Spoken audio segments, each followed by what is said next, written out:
নমস্কার বন্ধুরা, পদ্মদি রান্নাঘরে আপনাদের সবাইকে স্বাগত। আজকের আমি চলে এসেছি চাউমিনের একটা রেসিপি নিয়ে। আজকের বানিয়ে দেখাবো এগ চাউমিন। রাস্তার ধারে দোকানগুলোতে আমরা অনেক সময় কিন্তু এই এগ চাউমিন খেয়ে থাকি, আর সেই রকম স্টাইলের কিন্তু আজকের এগ চাউমিনটা বানাবো।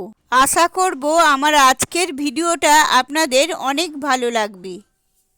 তাহলে চলুন আর কথা না বাড়িয়ে আজকের এগ চাউমিনের রেসিপিটা ঝটপট করে দেখে নেওয়া যাক।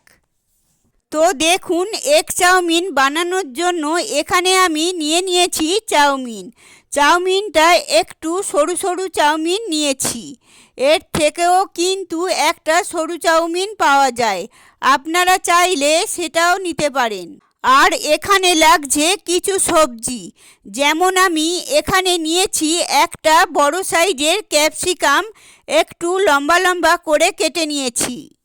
একটা নিয়েছি গাজর, একটু লম্বা লম্বা সরু সরু করে কাটা আছে। আর এখানে আমি দুটো মাঝারি সাইজের পেঁয়াজ একদম কুচি কুচি করে কেটে নিয়েছি।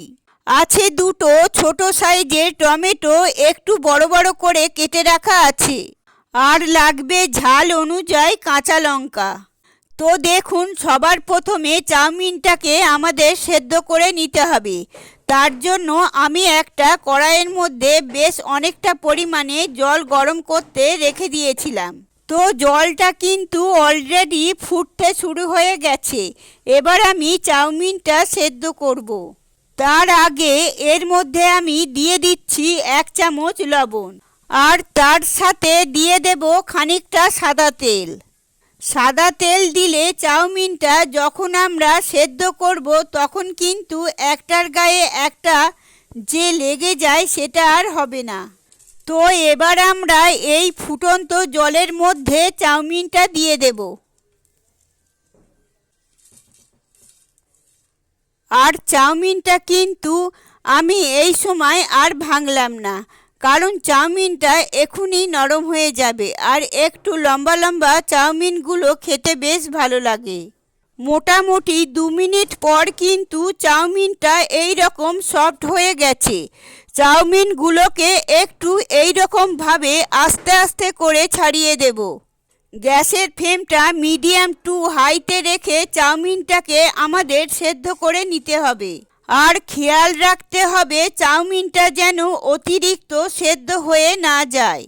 তাই জন্য কিন্তু আমাদের মাঝে মাঝে চেক করতে হবে যে চাউমিনটা মোটামুটি 80% মতো সেদ্ধ হয়ে গেছে কি না। তো এই রকম একটা চাউমিন হাতে করে নিয়ে একটু প্রেস করলে বুঝতে পারবেন যে চাউমিনটা কিন্তু বেশ নরম হয়ে গেছে।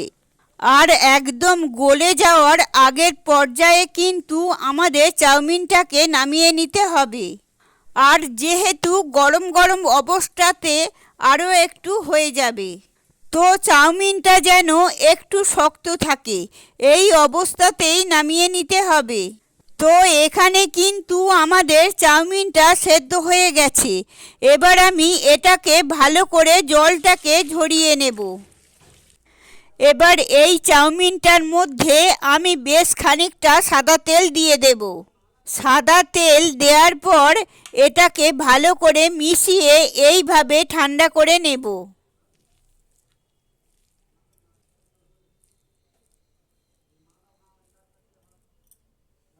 তো দেখুন, চাউমিনটা কিন্তু পুরোপুরি ঠান্ডা হয়ে গেছে। আর সাদা তেলটা দেওয়ার ফলেই কিন্তু চাউমিনটা একদম ঝরঝরে হয়েছে। আর দেখুন, একটার গায়ে একটাও একদম লেগে যায়নি।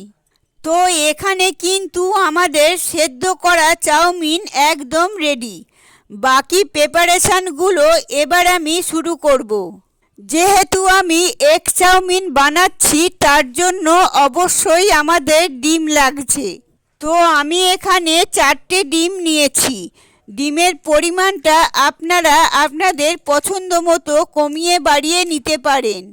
তো 4টে ডিম আমি ফেটিয়ে নেব। আর তার সাথে দিয়ে দেব সামান্য একটু লবণ দিয়ে ডিমগুলোকে খুব ভালো করে ফেটিয়ে নেব। এবার দেখুন একটা কড়াইয়ের মধ্যে আমি দিয়ে দিচ্ছি 2 টেবিল চামচের মতো সাদা তেল। এবার এর মধ্যে আমরা ডিমটা দিয়ে দেব। ডিমটা দেওয়ার পর গ্যাসের ফ্লেমটা একটু বাড়িয়ে দিয়ে ডিমটাকে আমাদের ভেজে নিতে হবে। তো দেখুন এই ডিমটা ভাজতে কিন্তু খুব বেশি সময় লাগবে না, 1 থেকে 2 মিনিটের মতো সময় লাগবে। আর এই রকম করে আমাদেরকে একটু ঝুড়ি ঝুড়ি করে ডিমগুলোকে ভেজে নিতে হবে। তো এখানে আমাদের ডিমের অমলেটটা কিন্তু একদম রেডি হয়ে গেছে। এবার আমি এগুলোকে তুলে নিচ্ছি।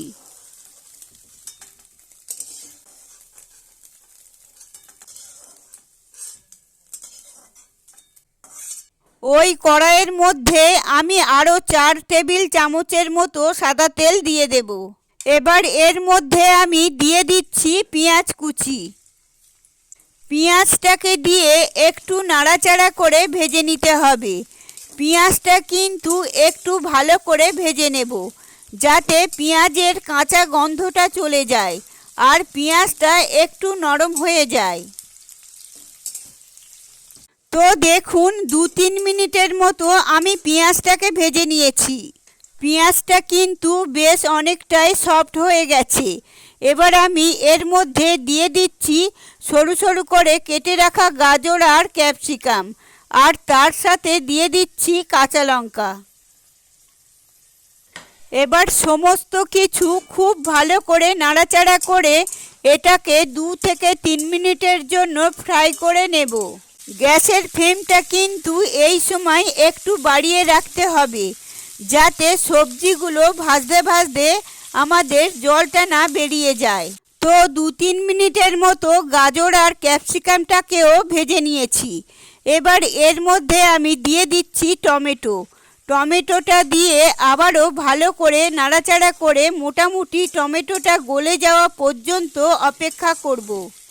তো দেখুন টমেটোটা কিন্তু অনেকটাই সফট হয়ে গেছে। তো এবার আমি এর মধ্যে চাউমিনটা অ্যাড করব। আমি এখনো পর্যন্ত কিন্তু এর মধ্যে নুন দিইনি। নুন দিলেই যেহেতু জলটা বেরিয়ে যাবে, তাই জন্য নুনটা কিন্তু এখন আর আমি এর মধ্যে দেব না, পরে ব্যবহার করব। তো এবার আমি এর মধ্যে সেদ্ধ করে রাখা চাউমিন দিচ্ছি। আমি অর্ধেকটা প্রথমে চাউমিন দিয়ে দিচ্ছি। এবারে এর মধ্যে আমি দিয়ে দেব স্বাদ অনুযায়ী নুন, দিয়ে দিচ্ছি সামান্য একটুখানি গোলমরিচের গুঁড়ো, আর দিয়ে দিচ্ছি সামান্য একটু মিট মশলা। মিট মশলাটা দিলে কিন্তু টেস্টটা খুব ভালো হয়। আপনারা যদি দিতে না চান নাও দিতে পারেন, কিন্তু দিলে টেস্টটা খুবই ভালো হয়। সমস্ত কিছু হালকা হাতে একবার নাড়াচাড়া করে মিশিয়ে নেব।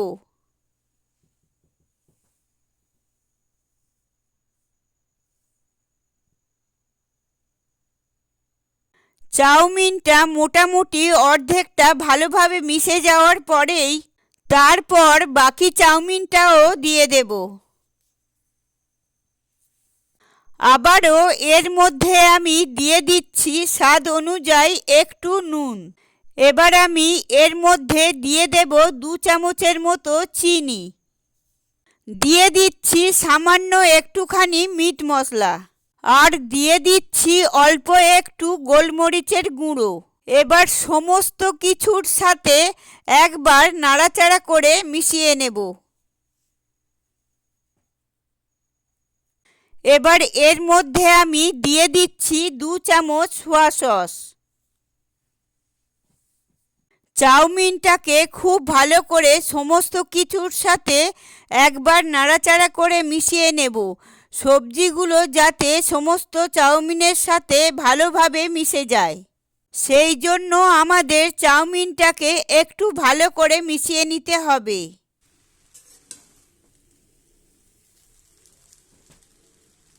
তো দেখুন এখন সমস্ত সবজি চাউমিন বেশ ভালোভাবে মিশে গেছে।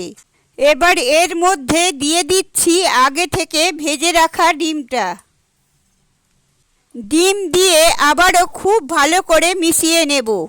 আর 2 থেকে 3 মিনিটের জন্য চাউমিনটাকে একটুখানি ফ্রাই করে নেব।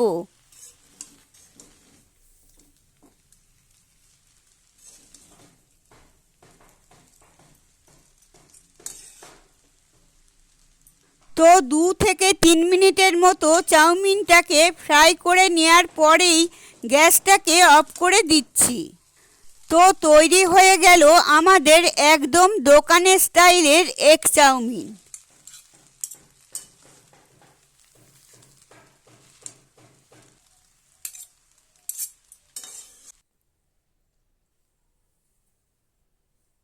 এগ চাউমিনটা বানানো কিন্তু ভীষণ সহজ, বাড়িতে বানিয়ে দেখতে পারেন। আর বাচ্চা থেকে বড় সবাই খেতে ভালোবাসে। আশা করছি আপনাদের খুব ভালো লাগবে। আর ভালো লাগলে অবশ্যই একটা লাইক করে দেবেন, কমেন্ট করে জানাবেন আপনাদের কেমন লাগলো। আর আমার চ্যানেলে নতুন বন্ধু হয়ে থাকলে চ্যানেলটি সাবস্ক্রাইব করে দেবেন, পাশে থাকা বেল আইকনটা ক্লিক করে দেবেন। আমি যখনই নতুন কোনো রেসিপি আপলোড করব সবার আগে আপনাদের কাছে পৌঁছে যাবে। ভালো থাকবেন, সুস্থ থাকবেন, ধন্যবাদ।